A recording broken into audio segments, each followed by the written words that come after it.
Carnegie, had come to New York to be my secretary. She was 19, had graduated from high school 3 years previously, and her business experience was a trifle more than zero. She became one of the most proficient secretaries west of Suez, but in the beginning, she was, well, susceptible to improvement. One day when I started to criticize her, I said to myself, "Just a minute, Dale Carnegie, just a minute.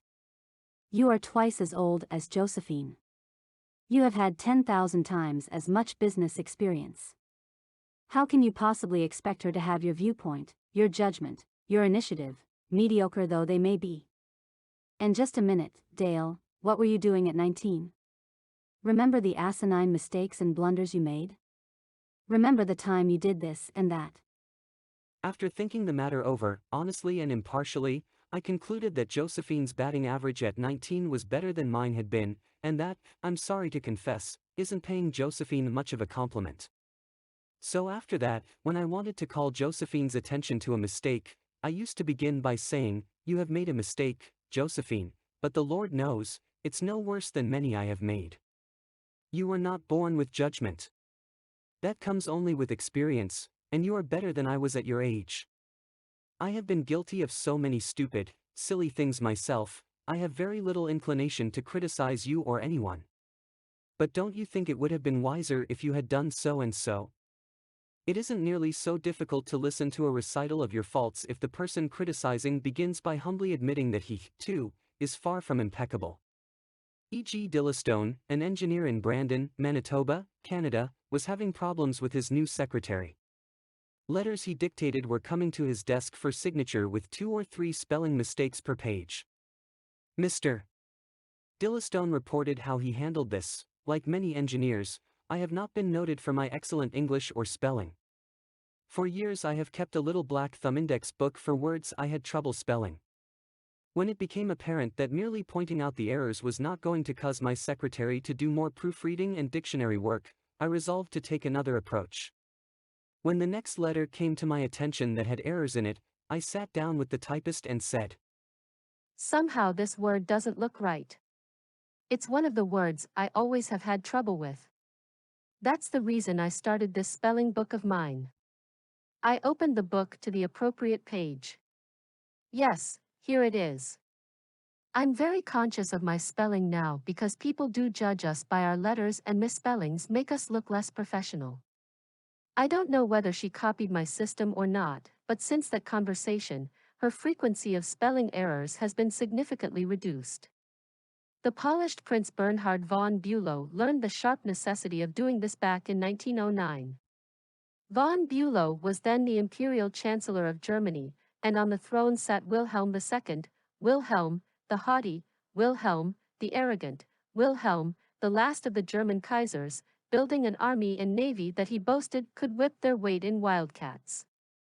Then an astonishing thing happened. The Kaiser said things, incredible things, things that rocked the continent and started a series of explosions heard around the world. To make matters infinitely worse, the Kaiser made silly, egotistical, absurd announcements in public. He made them while he was a guest in England, and he gave his royal permission to have them printed in the Daily Telegraph. For example, he declared that he was the only German who felt friendly toward the English, that he was constructing a navy against the menace of Japan, that he, and he alone, had saved England from being humbled in the dust by Russia and France, that it had been his campaign plan that enabled England's Lord Roberts to defeat the Boers in South Africa, and so on and on. No other such amazing words had ever fallen from the lips of a European king in peacetime within 100 years. The entire continent buzzed with the fury of a hornet's nest. England was incensed. German statesmen were aghast. And in the midst of all this consternation, the Kaiser became panicky and suggested to Prince von Bülow, the imperial chancellor, that he take the blame. Yes, he wanted von Bülow to announce that it was all his responsibility, that he had advised his monarch to say these incredible things. "But your Majesty," von Bülow protested, "it seems to me utterly impossible that anybody either in Germany or England could suppose me capable of having advised your Majesty to say any such thing." The moment those words were out of von Bülow's mouth, he realized he had made a grave mistake. The Kaiser blew up. You consider me a donkey, he shouted, capable of blunders you yourself could never have committed. Von Bülow knew that he ought to have praised before he condemned, but since that was too late, he did the next best thing. He praised after he had criticized. And it worked a miracle. I'm far from suggesting that, he answered respectfully. Your Majesty surpasses me in many respects, not only, of course, in naval and military knowledge, but above all, in natural science. I have often listened in admiration when Your Majesty explained the barometer, or wireless telegraphy, or the Röntgen rays. I am shamefully ignorant of all branches of natural science, have no notion of chemistry or physics, and am quite incapable of explaining the simplest of natural phenomena. But, von Bülow continued, in compensation, I possess some historical knowledge and perhaps certain qualities useful in politics, especially in diplomacy. The Kaiser beamed. Von Bülow had praised him. Von Bülow had exalted him and humbled himself. The Kaiser could forgive anything after that. Haven't I always told you, he exclaimed with enthusiasm, that we complete one another famously? We should stick together, and we will. He shook hands with von Bülow, not once, but several times. And later in the day he waxed so enthusiastic that he exclaimed with doubled fists, if anyone says anything to me against Prince von Bülow, I shall punch him in the nose.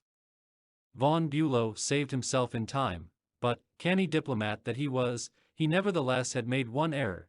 He should have begun by talking about his own shortcomings and Wilhelm's superiority, not by intimating that the Kaiser was a half-wit in need of a guardian. If a few sentences humbling oneself and praising the other party can turn a haughty, insulted Kaiser into a staunch friend, imagine what humility and praise can do for you and me in our daily contacts.